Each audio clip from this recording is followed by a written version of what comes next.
Get your ears wrapped around the Golden State Media Concepts Basketball Podcast. All the scoop you need to know from college basketball to the NBA and even March Madness. News of your rising stars. Topics on and off the hardwood. This is the Golden State Media Concepts Basketball Podcast.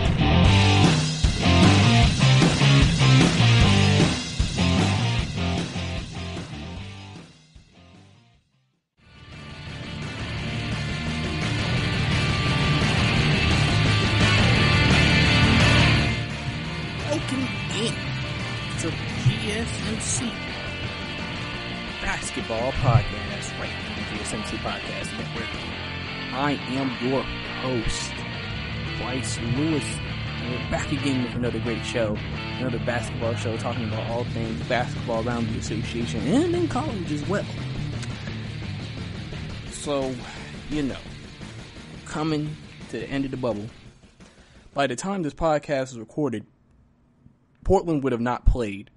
So we only have results for a couple of games throughout the day, but not the last games of the bubble. But basically the regular season ends for the most part as I'm recording this on the day of Thursday. So we're going to discuss everything we know so far and some things that we may see going into the future as well. Obviously we'll have our final playoff pictures decided, and they already have released first round schedules for each round, so all of that's happening. So obviously, that's pretty much what's going on right now in all of the basketball landscape and going on and moving forward. But we have a couple of things to talk about right now. Like I said, throughout the show, we'll talk about a lot of different things as well. But right now, we're talking about the Phoenix Suns. As I said, this podcast is being recorded on the day of the last regular season games. Portland has not played, but the Phoenix Suns have. And the Phoenix Suns have officially finished the bubble 8-0, the only undefeated team in the bubble. And it looks like, based off, unless Portland loses tonight, that still wasn't enough to get them into the playoffs. But I think we have to sit here and commend the Phoenix Suns on the great restart they've had, and they have a bright future moving forward. The fact that they came back, and the thing about the Phoenix Suns is that it's not like they played the easiest schedule in the world when they did this. They didn't play against bad teams with going 8-0. They played against some of the best teams, playoff teams in the Western Conference, and won those games. So I think that we need to give Phoenix their due. They play well. Devin Booker, I think, really... We all knew that Devin Booker could score, and he was a great shooter. But I feel like this also helped build Devin Booker's brand and realize Devin Booker's the truth. Like, Devin Booker can play. Devin Booker is a guy who should be considered in the upper echelon of players because he can ball. He can ball. And you saw it. But it's not even just that. I think, the Suns obviously went through a little revamp over the offseason. Monty Williams is the head coach. And, they brought in guys like Sarge, who has been a great addition for them. Rubio, even though Rubio is not a guy who's going to be dynamic by any sort of the imagination because he's not a guy who's going to take over games. But his ability to run offenses and his ability to play make is still what makes him very valuable in this league and still gets him jobs, even though he doesn't maybe give you a lot or tons of offense, or even as much on the defensive end, but he can still do things. He was an upgrade of what they had. Obviously, they did all this without Kelly Oubre, who we know was out due to wrist surgery. And he'll be back next year. DeAndre Ayton, last year's number one overall draft pick, he's getting better. They have, Mikal Bridges. We haven't talked about him. He's had a great restart as well. And so the Suns have a lot to look forward to because they have a lot of talent. And they've played well, they've played hard.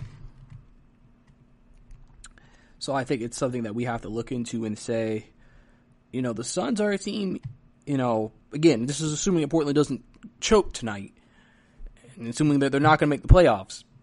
Phoenix has a very bright future. because they're a team that,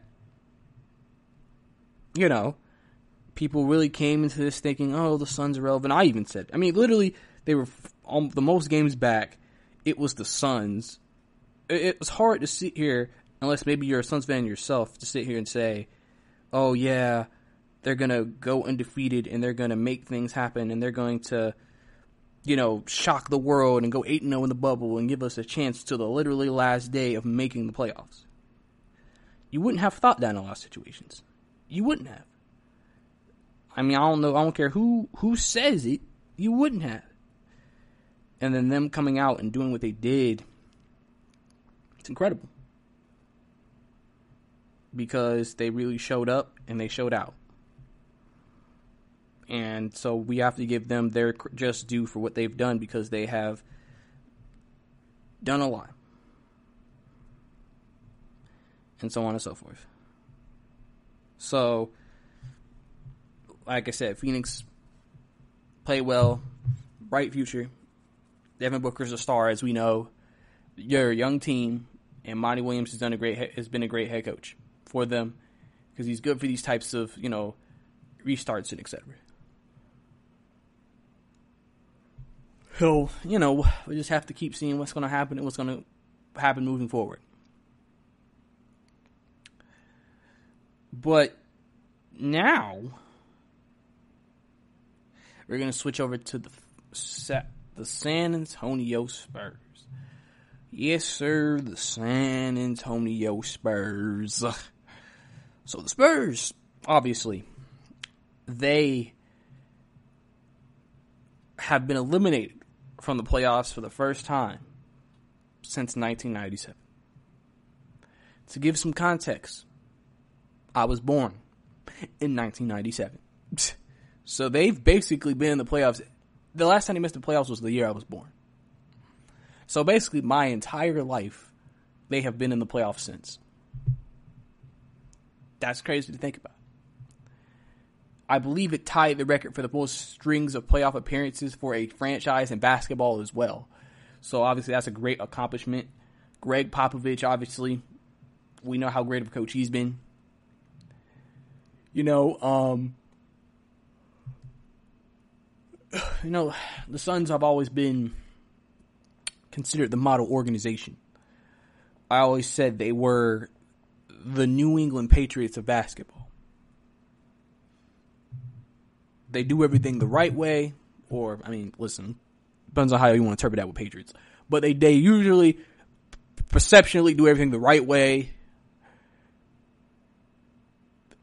Both teams have Hall of Fame head coaches, both in debates for the greatest head coach of all time.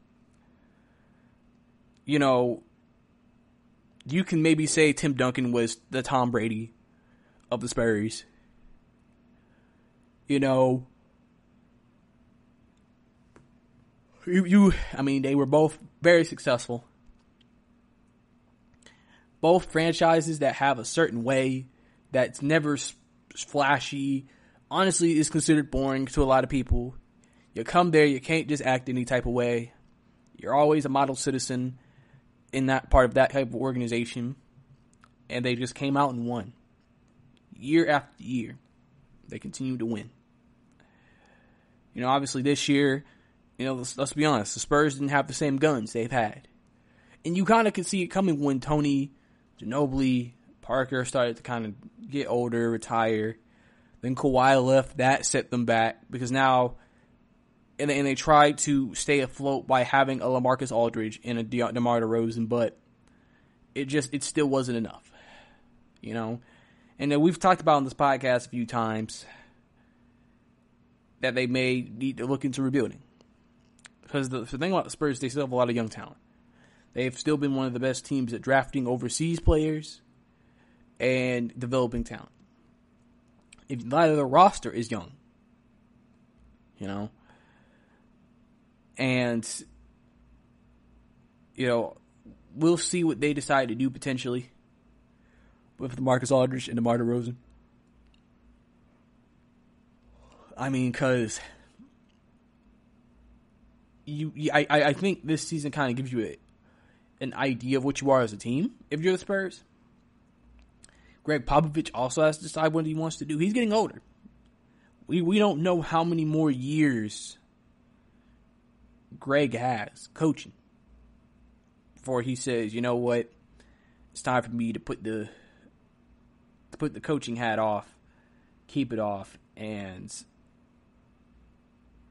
let somebody else take over. You know, the Spurs have, just like I said, always been the model of success in the NBA. They have won 5 championships. Patriots won 6. I think. I believe so. Yeah, they won 6 championships. Spurs won 5.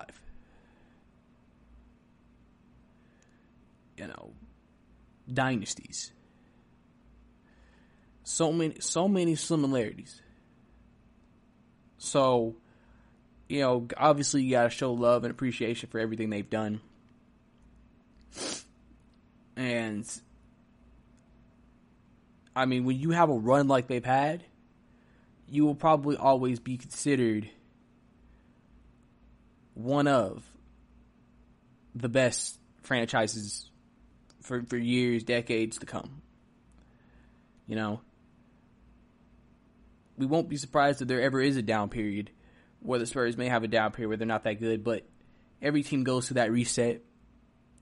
Spurs are probably coming up on it, if not on it now, and we'll just have to see what they decide to do moving forward. But definitely have to recognize and appreciate the greatness of the Spurs. And then the last story here before we get out of this segment.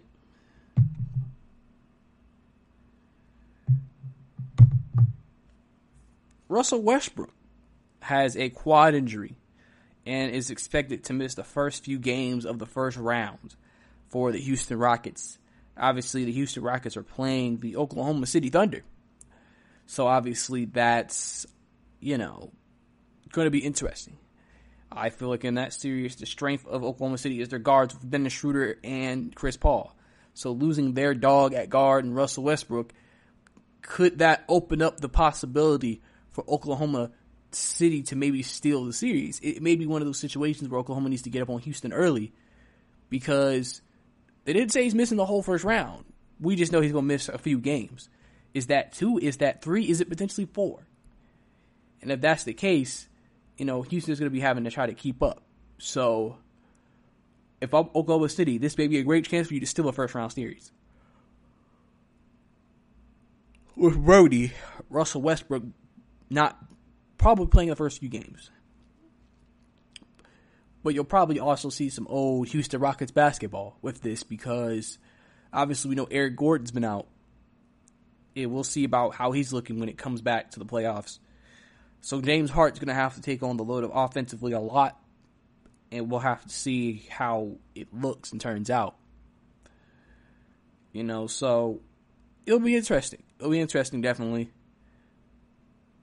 to keep an eye on those teams in that series with Russell missing a few games. Because Oklahoma City, if they can still maybe a game, try to get up 2-1, 3-1 potentially on Houston, I think they're going to be in a good position. Because when Russell comes back, you don't know if that's going to shift the series on a dime, or is Houston already going to be just too down too much where they can't overcome it? Even though we've seen 3-1 deficits before. So we'll have to keep an eye on that and see how it all turns out and see how it all goes. But that's all we have here for this segment. Coming up next, we're going to get into some more news and notes around the NBA right here on the podcast. Listen up, sports bettors. This is Brice, here to tell you about my favorite sports book, and that's BetUS. Football, basketball, and baseball are all back, and that means it's time to get down your bets. I only endorse one sports book, and that's BetUS.com. Why, you ask? BetUS is the pioneer in online betting with more than 25 years in the biz. You need a sports book with integrity and longevity, and you need to know that you're going to get paid.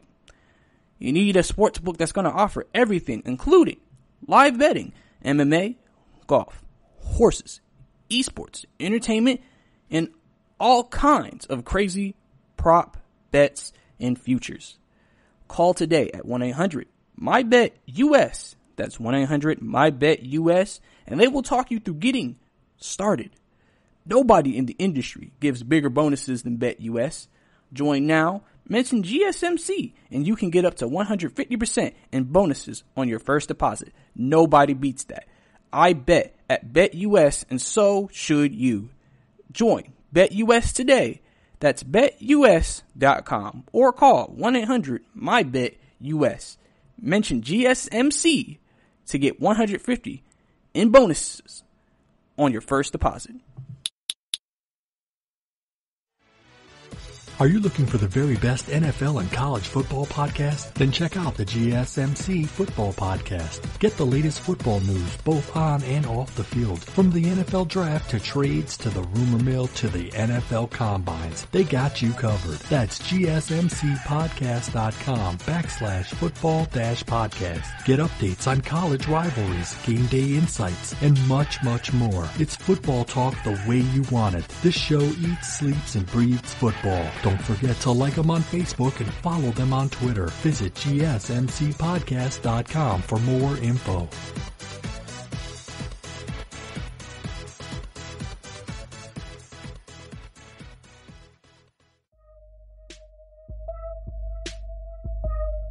Welcome back to the GSMC Basketball Podcast. Last segment we discussed the Phoenix Suns and how successful they have been within the bubble. How, they have a bright future and we really need to, give them the credit they deserve for coming into this, beating good teams, going 8-0 the bubble. Wasn't easy. Remember, they were just at the same disadvantage as everybody else, trying to get their feet back under them, but they played some of their best basketball of the year. And like I said, this podcast is being recorded for Portland plays, so if they happen to get in, congratulations. If not, still congratulations for what you've done. I know everybody wanted to see Holiday versus D-Book, but I guess we gotta wait. It's maybe till next year, and if the Suns can sustain the success going into next season. We also talked about the San Antonio Spurs and them basically making the playoffs ever since I was born in 1997. That was the last time they missed it was 1997. And how historic of a run that is, how that run put them into the great organizations of all times and all-time NBA or just in general sports organizations with that type of success, winning 5 championships over that time, and Greg Popovich obviously putting himself in there, and one of the reasons why he was considered one of the greatest coaches of all time as well. Then we also talk about Russel Westbrook, as he is projected or is expected to miss a few games to start the playoffs. So I just talked about what to expect. Oklahoma City could take advantage of this since the strength of their team, in my opinion, is their guards, as Houston loses one of their key guards, and how they can maybe steal game 1 and jump out to Houston and get a lead before Russell gets back. And hopefully then after that, they can still potentially close the deal. Now we're going to jump back into it in this segment. Now we're going to get to some stuff about Adam Silver, as he discusses the NBA campus success, critics of racial justice advocacy. Obviously, Adam Silver is a guy who, big part of why this bubble is here, why we continue to have players that have not tested positive for COVID-19. And, he did an interview with Chris Mannix of Sports Illustrated, and he discussed the NBA campus and why he feels the players have embraced it in the manner that they have. So, and I quote, this is what Adam Silver said: "It's better that we had envisioned. Players have taken to it in a more spirited way than we thought they would. We knew that this would require enormous sacrifice on everyone's part, but I think that is what is hard to calibrate. And this maybe goes to my experience when I first came into the arena, is the human emotion that comes with being around other people. And I think people realize they missed it more than they even understood. There are players either whose teams are not participating or were unable to engage in the summer because of injuries or other issues, who, once they spoke to their fellow NBA players, have asked to join the experience down in Orlando. I think it's that togetherness, them camaraderie, the brotherhood of the players. That's been the case for the coaches. The team, staff, and management as well. To take those masks off and bang into each other, whether it's someone on your team or an opponent, it's just a human trait we have for contact with other people. The players have seemingly bought into the bubble. No players have tested positive for COVID-19 since the resumption of the regular season. Obviously, with the 2019-2020 season we're expected to end Friday because of the playing games, but technically ends Thursday. But the start of the playoffs start on Monday, August 17th. Silver noted the NBA's ability to test players for COVID-19 daily without leaving the outside world with a shortage of tests was his biggest concern going into the bubble. But things have worked out well on that front thus far. The bubble hasn't been perfect, though, as Silver said, he wished he could have figured out a way to get all 30 teams involved rather than 22. And I quote, he said this: "I'd say my biggest disappointment is that we couldn't find a sensible way to bring all 30 teams down here. We know everything here involves compromises, but I do feel bad that there are 8 teams that are not part of this experience." Aside from COVID-19 and the games, the biggest focus within the bubble has been on social justice. In an effort to provide players with a platform to protest, the NBA has allowed them to wear pre-approved social justice phrases on their jerseys. Most players, coaches, and staff members have knelt during the playing of the national anthem to protest racial injustice, social equality, and police brutality. When asked about some of the outside criticism the NBA has received for protests, Silver made it clear that he believes allowing players to demonstrate is the right thing to do, and I quote, this is what he said: "To be honest, it makes me uncomfortable. I understand critics who say that they turn to sports to avoid controversy, but it's unavoidable at this moment in time in our country. I wish there was a easier path for us to follow right now. Even if there were, I don't think it would necessarily be the responsible thing to do. I think our fans are able to separate words on the floor or messages on the players' jerseys or the floor, even to the extent that I think they recognize that these are not simple times. Our players are not one-dimensional people, and they can be deeply concerned about issues that our country faces, and at the same time perform their craft at the highest level."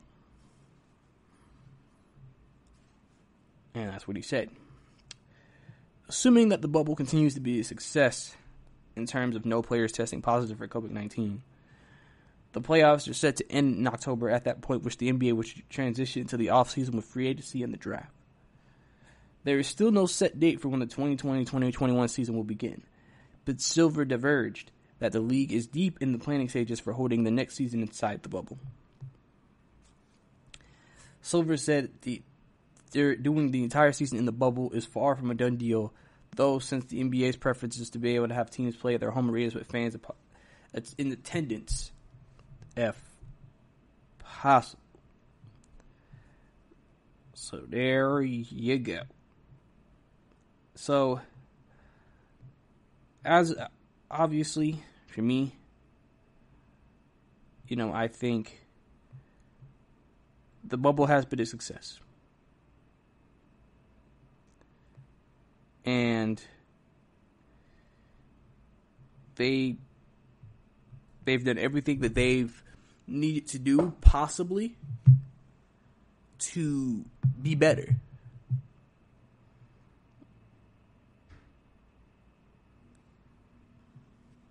And so, I think this obviously gives a lot of hope for next season in the bubble. It gives a lot of hope for what next season could look like with the success they've had with the bubble. And I think it's going to be interesting to kind of see what happens, because since the bubble has been successful, they're obviously going to take that and run with it, because it's just like, well, we were able to get successful with this bubble. we should be able to be successful with the next bubble as well. And we should definitely be able to, maintain this level of success as long as all the procedures and protocols are continuing to be followed as, would be the expected. As long as it's being followed, as long as things are being put in place, there's no reason why it wouldn't work. And I think that's usually how it would go. So, I'm sure the NBA is feeling very good right now about things and the progress that they've made. So, it's important. That they feel this way. And Adam Silver feels like there has definitely been some great progress being made, and this experience has been positive for the players. So, with that being known and said, obviously we'll just have to see how it continues to go moving forward. Going into the future as well, as they continue to work and break down, the bubble moving forward. And when next season comes around, are they going to be regional? Or are we going to do an Orlando bubble? Because I just feel like it's going to be hard to do at one bubble location when you have all 30 teams, and then you also got to play 82 games. So we're going to have to see how that turns out and see how that goes moving forward. But in other news, LeBron James has completed a milestone in his career for the first time. LeBron James will lead the league in assists this season for the first time in his career. It may be shocking to some people because LeBron has always been known as one of the best assist men in NBA because of his great passing ability. But this is the first time he's actually led the league in assists. Obviously, we knew this was probably going to come because of the fact that the Lakers basically said he'll be our point guard this year. And he can and is one of the best playmakers in the league. And it shows. An article from Bleacher Report and Blake Schuster I'll go into about LeBron. Obviously, LeBron's averaging 10.2 assists per year. Career high. But in the article it says, nearly 2 decades into his NBA career, LeBron James is still finding ways to both improve his game and add to his trophy case. Thursday provided just the latest example. For the first time ever, James finished the regular season as the NBA's assist leader with 10.2 per game.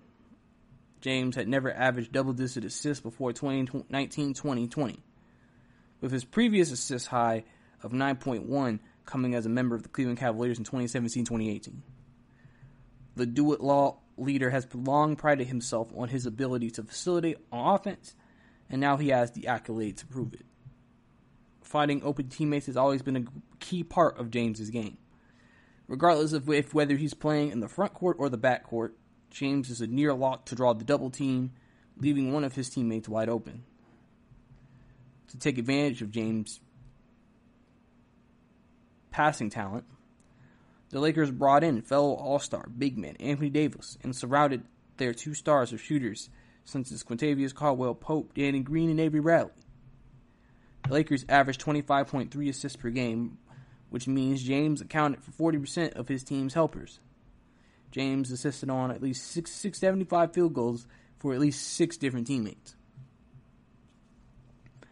Over the span of his 17-year career, James has now led the league in field goals, free throws, points, and triple-doubles at least once all time in his career. He now adds an assist title to the trophy case that already proves that he's one of the greatest players to ever set foot on a basketball court. And obviously, yes, that is very true. LeBron is one of the greatest of all time. Obviously, like I said, another accolade for LeBron James, doing big things, clearly. Doing big things, clearly. LeBron has always just been such a great competitor and a great ambassador for our league. And, he's definitely a guy who has always tried to do things the right way. And, he's always his game has always been multifaceted. He was always a guy who could kind of do it all. and you're kind of seeing it with that. He's done it all for the Lakers. You know, his playmaking ability was definitely on display this year, and he's still, in his year 17, still one of the best players in all of the NBA. So clearly this man is one of the greatest. And this accolade is just another accolade he can say, this is why I'm one of the greatest, if not the greatest of all time, because of this as well. So, congrats to LeBron James. But that's all we have here for this segment. Coming up next, we're going to switch it to the college basketball landscape and discuss some big things and big discussions that have been happening within college basketball. All that right here and more on the podcast.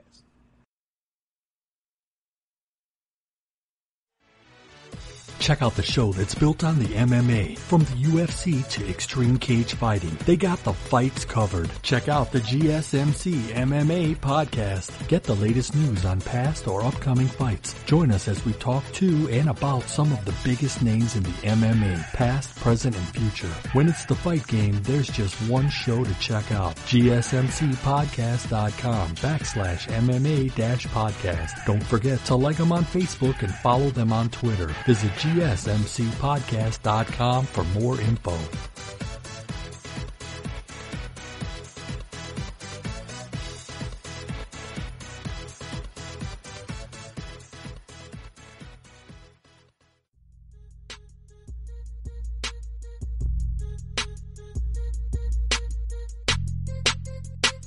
Welcome back to the GSMC Basketball Podcast.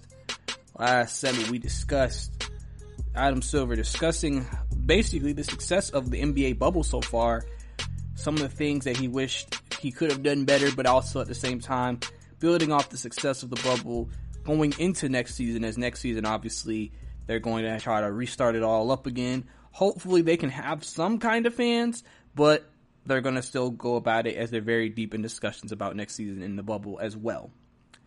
And then we also discussed LeBron James for the first time in his career, leading the league in assists per game. Obviously another accolade and accomplishment he can add to his resume and, you know, continue to add to his legacy as one of, if not the greatest basketball player of all time. So, you know, obviously, like I said, congrats to LeBron James and everything that's happening there. Now we're going to switch to the college basketball landscape and give you some news of what's happening in the college basketball world.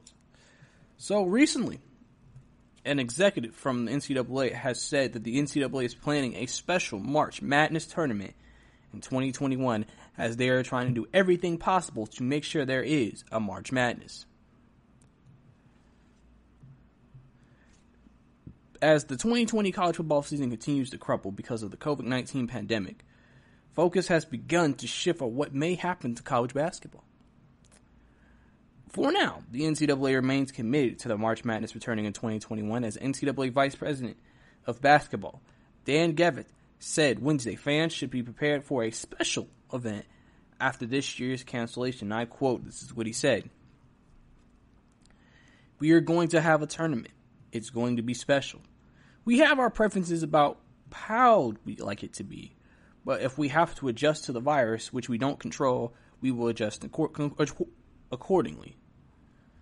The health and safety of the players and the coaches and all people around the games, the referees, the fans, will be primary. But ultimately, it will also include determining a national championship in the fairest and most equitable way that we can under these unusual circumstances. So I think it's important to note we're going to have all sorts of contingencies and plans if it's necessitated. We're just not in the position to be able to talk about those things in the middle of August because that's not what our primary goal is." Fall sports has already been canceled in the Big Ten and Pac-12 and several other conferences. The ACC, SEC, and Big 12 are currently moving forward with a fall schedule. All conferences have maintained they are committed to winter sports. However, it's hard to see any of the issues currently plaguing college football changing anytime soon. The Pac-12 already canceled all sports through the end of 2020, including basketball.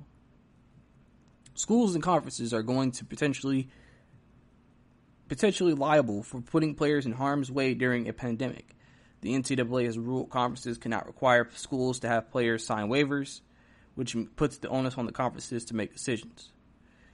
The pandemic may be spreading at a slower rate by the scheduled beginning of the college basketball season, but having a vaccine by November is unlikely. A conference-only bubble, followed by a bubble NCAA tournament, may be the most realistic option.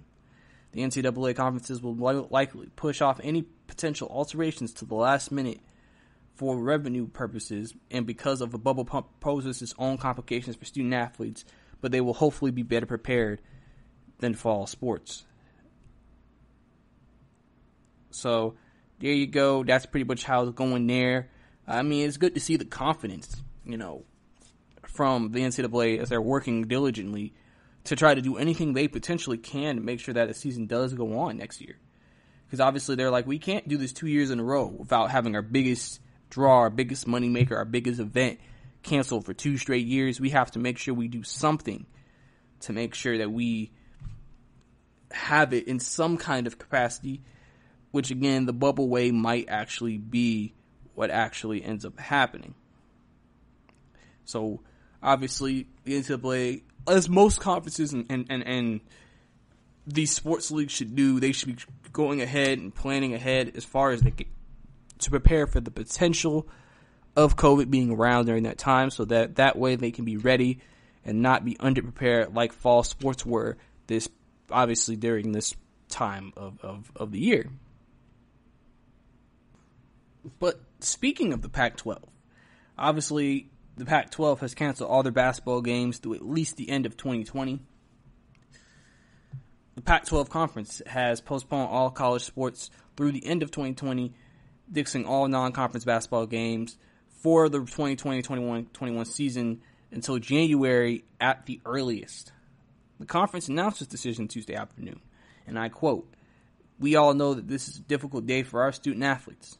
Our hearts go out to them and their families," Pac-12 Commissioner Larry Scott said in a statement. "We have made clear that all scholarships will be guaranteed, and that as a conference, we are strongly encouraging the NCAA to grant them an extra year of eligibility." The move follows the decisions by the Big Ten and Pac-12 to postpone their respective college football seasons, though there remains optimism among conference officials that the sport could resume in the spring. No other Power 5 conferences are expediting their decisions on non-basketball games, per CBS Sports' John Rothstein.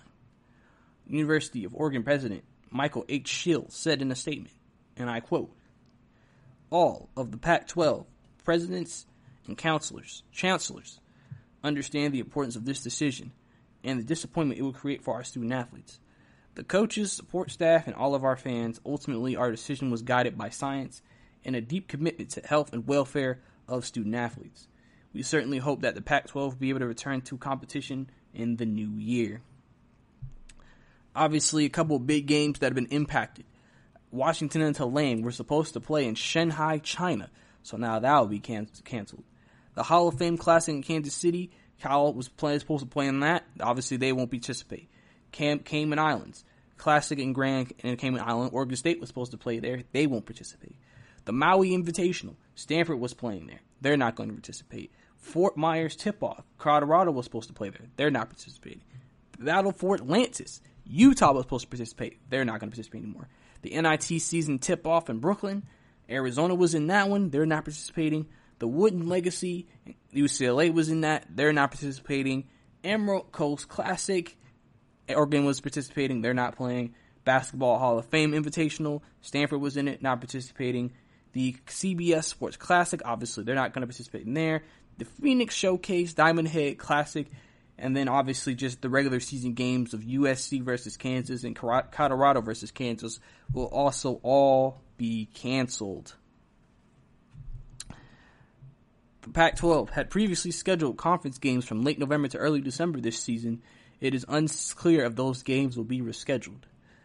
Tuesday, this decision was made in consultation with the conference athletic directors as well as the Pac-12 COVID-19 Medical Advisory Committee.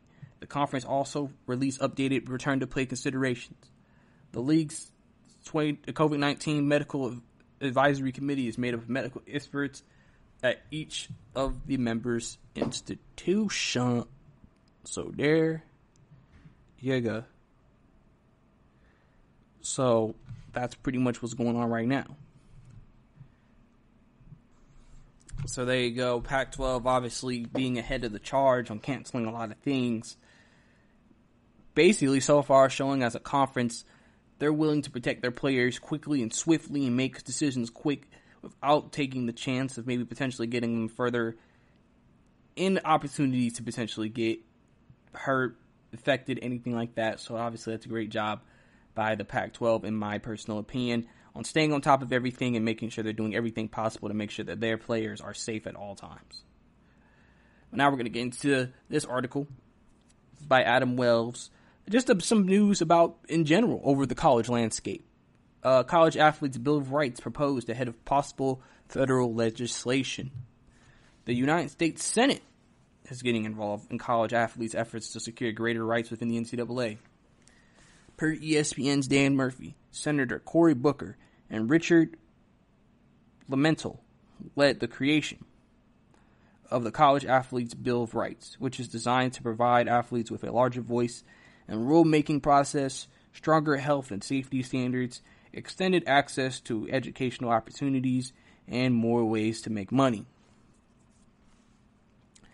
Booker told Murphy it's a long past time that the NCAA should have acted on these issues. He said, the proposed legislation will obligate the universities to have rules that protect athletes. One of the key elements of the proposed legislation is revenue sharing agreement for the players. Obviously, that's been a big issue because players, and people have felt like for the longest time, players should get paid for all the, advertising rights and everything that they potentially are getting marketed for, getting some type of money back for that. So obviously that's big for them. Players of the Pac-12 posted an article on the Players Tribune on August 2nd titled We Are United, in which they listed a number of demands to protect and benefit both scholarship and walk-on athletes. One of their demands was to distribute 50% of each sport's total conference revenue evenly amongst athletes in their respective sports. Other notable points of College Athletics Bill of Rights announced Thursday are the development of evidence-based health, safety and wellness standards, providing athletes with comprehensive health care coverage for the sports-related injuries, and requiring schools to be more transparent with the revenues and expenses related to athletics. The NCAA Board of Directors announced in April it supported a rule change that will allow student-athletes to earn money from name, image, and likeness rights, with the hope that all three divisions will have rules in place by the start of the 2020-2022 academic year. NCAA President Mark Arab has sought help from Congress to implement a uniform NIL policy in an effort to avoid different rules for schools based on regulations in individual states.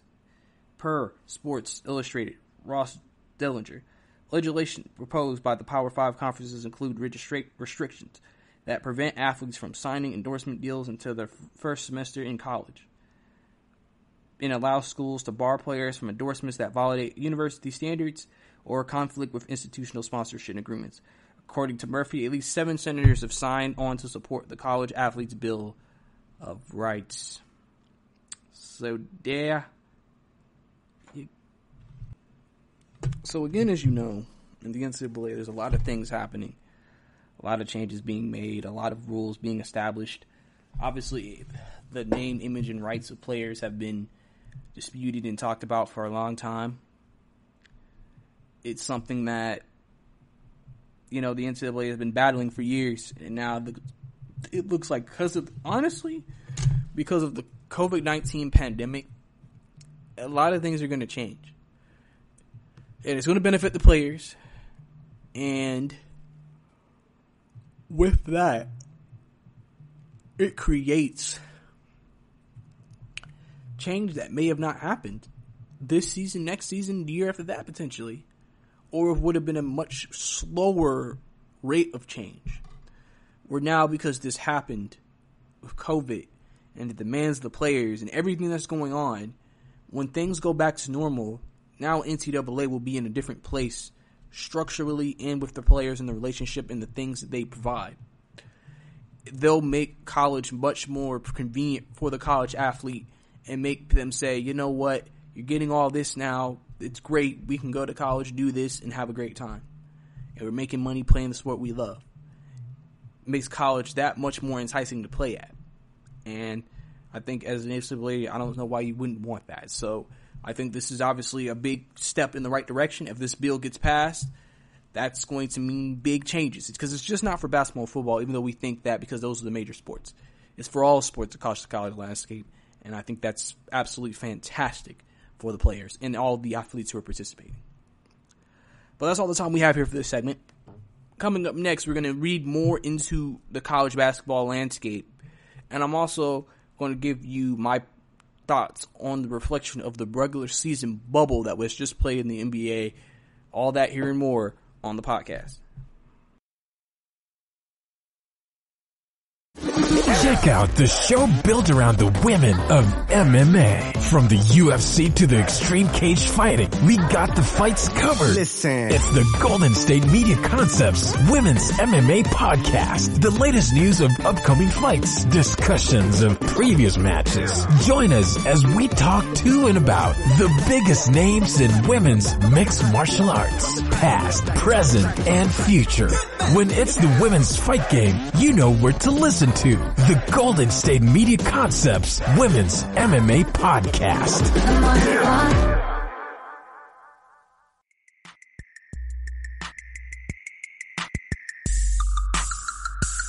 Welcome back to the GSMC Basketball Podcast right here on the GSMC Podcast Network.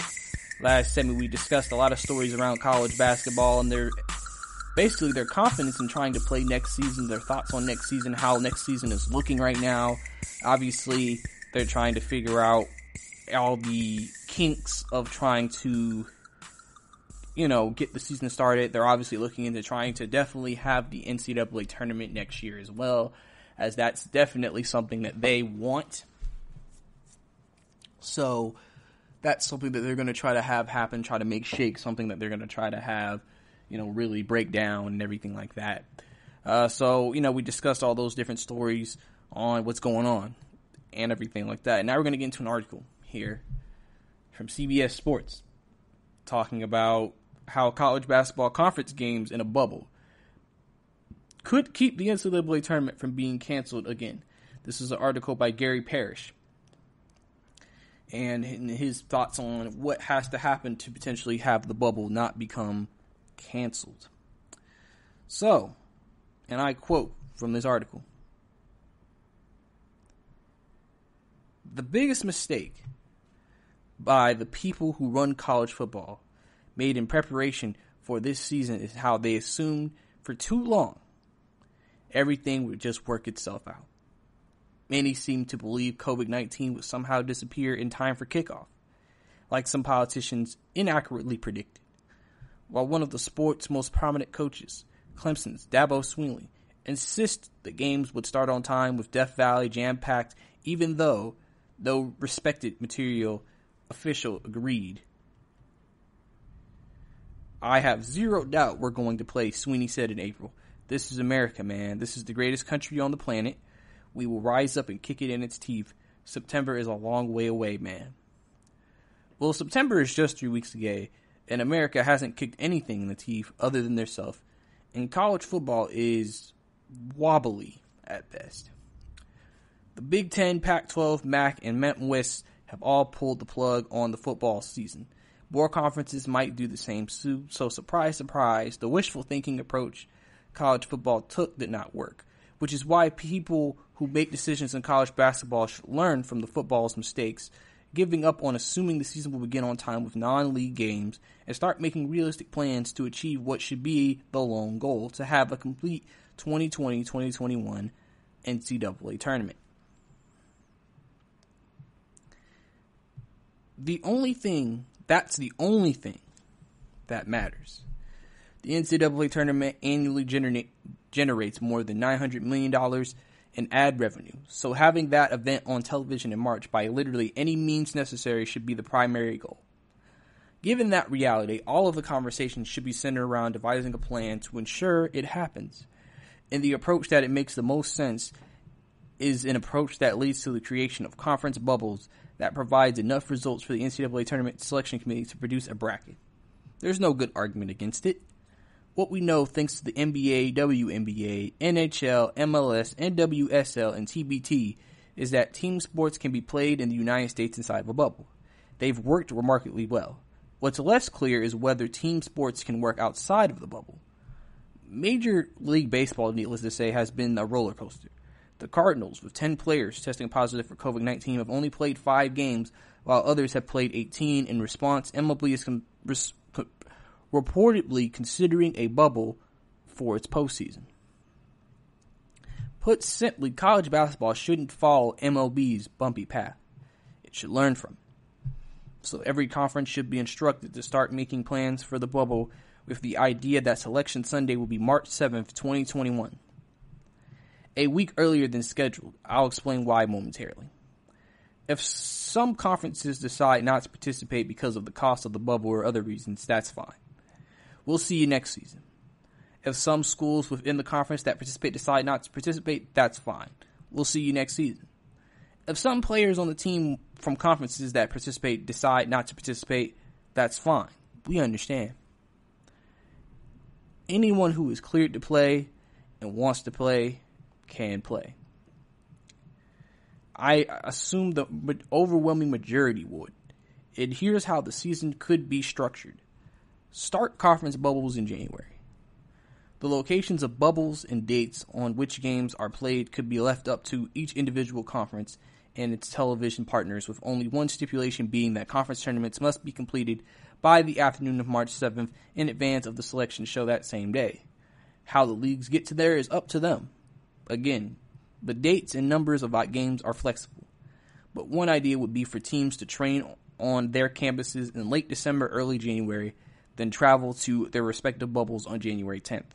Upon arrival, everybody is tested, then everybody quarantines. Test. Then games start on January 20th, with teams playing on average every other day. Then they would then compete in a 20-game league schedule by the weekend of February 27th through 28th. The conference tournaments would then be held the following week. So the reason Selection Sunday would need to be a week earlier than I scheduled on March 7th and March 14th is because the NCAA tournament would also be conducted in a bubble.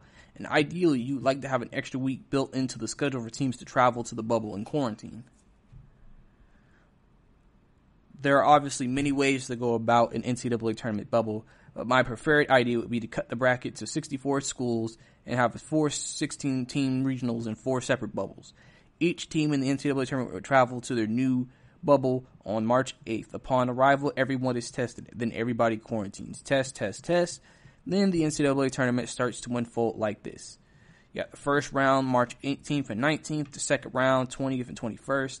Sweet 16, 25th and 26th. The Elite 8, the 27th and 28th. Once the Final Four is set, the participants travel to a new bubble in, say, Indianapolis upon arrival.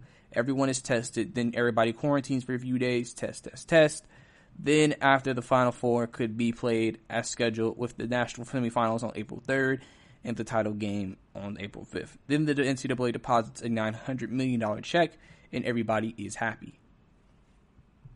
I realize some will dismiss this framework for college basketball season instinctively, in part because it would take some student athletes off campus, in some cases for more than 2 months. To that I say perhaps that's a good thing. We keep hearing more and more about how COVID-19 will run rampant on college campuses once students return. So university presidents in search of cover could reasonably argue that taking student athletes away from campuses is actually a good thing for student athletes, and considering most regular students will be learning remotely anyway, there's no sensible reason student athletes can't learn remotely while playing the sport they're on scholarship to play. I mean, what's the difference between a college basketball player taking virtual classes from an apartment 2 miles away from campus or a hotel 200 or 2,000 miles away from campus? Answer? Nothing. So the idea that it can't be a season with players off season is ridiculous. Off campus is ridiculous. And the idea that a season in the bubble isn't possible is reserved for small thinkers. The time to think big and creative has arrived. Bottom line, it's crucial that college basketball not make the same mistake college football made in assuming a season outside the bubble will be allowed to start and actually work. I mean, it might. Time will tell. But a contingency plan rooted in the idea of conference bubbles needs to be in the work. I've provided the framework. Tinker with it how you like. I'm flexible in all the specifics.